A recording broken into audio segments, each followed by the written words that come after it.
आज आपण आपल्या बिराजदार रेसिपीमध्ये बनवत आहोत कस्टर्ड मिल्कशेक। कस्टर्ड मिल्कशेक बनवण्यासाठी लागणारे साहित्य आहे ड्रायफ्रूट, कस्टर्ड पावडर। आपण इथे केशर पिस्ता फ्लेवर घेतलेला आहे। तुम्हाला जर इतर कोणता फ्लेवर आवडत असेल तर तो तुम्ही यूज करू शकता। केशर आणि वेलची। चला तर आपण आपल्या रेसिपीला सुरुवात करूया। हे सर्व साहित्य आपण एका मिक्सर भांड्यातून बारीक करून घेऊया। हे बघा, तुम्ही बघू शकता हे सर्व ड्रायफ्रूट, इलायची आपण एक मिक्सर भांड्यातून बारीक करून घेतला आहे। ड्रायफ्रूट व्यवस्थित बारीक व्हावेत यासाठी इथे मी दुधाचा वापर केलेला आहे।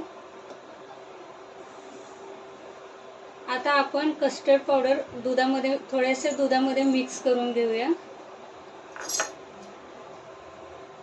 इथे मी 2 चमच कस्टर्ड पावडर घेतलेला आहे।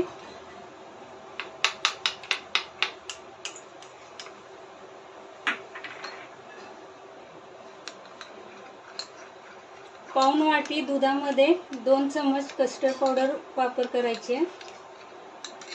हे व्यवस्थित मिक्स करायचे। पावडरच्या गाठी बनवू द्यायचे नाहीये। मी गॅसवरती एका टोपमध्ये दूध गरम करण्यासाठी ठेवले। मी इथे अर्धा लिटर दूध घेतलंय। याच्यामध्ये आता आपण साखर मिक्स करून घेऊया। साखरेचं प्रमाण तुम्ही तुमच्या आवडीनुसार ठेवू शकता।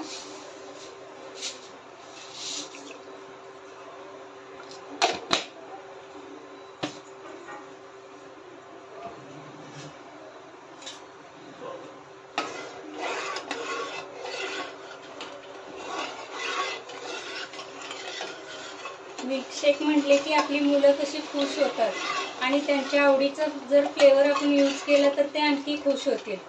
आपण इथे केशर पिस्ता फ्लेवर वापरला आहे। तुमच्या मुलांना जो फ्लेवर आवडेल तो तुम्ही यूज करा। आपण जे कस्टर्ड पावडर वापरला आहे तो केशर पिस्ता फ्लेवर आहे। याच्यामध्ये पिस्ता असल्यामुळे तो मी इथे वापरला नाहीये। आता जे आपण ड्रायफ्रूट बारीक करून घेतले ते दुधामध्ये मिक्स करून घेऊया।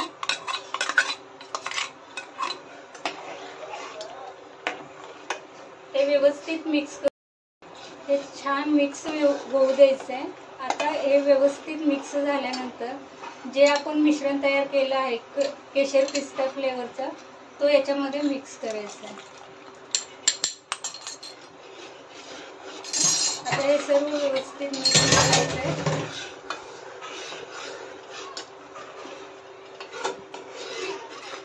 तुम्ही बघू शकता मिल्कशेकला कलर किती छान आलेला आहे आणि सुगंधही एकदम मस्त येतो। अशा प्रकारे मिल्कशेक बनवलं तर तुमची मुलं एकदम खुश होतील। तुम्ही बघू शकता चमच्यावरती असा घट्ट थर आलेला आहे मिल्कशेकचा। याच्यावरून समजून जायचं आपलं मिल्कशेक तयार आहे। आता हे मिल्कशेक मी थंड होण्यासाठी ठेवते। अशा प्रकारे थंड झालेलं मिल्कशेक मी ग्लासमध्ये सर्व केलेलं आहे। तुमची मुलं ही रेसिपी बघून अगदी खुश होतील। तुम्हाला आमच्या चॅनलवरील रेसिपी आवडत असतील तर आमच्या चॅनलला लाईक करा, सबस्क्राईब करा। थँक्यू।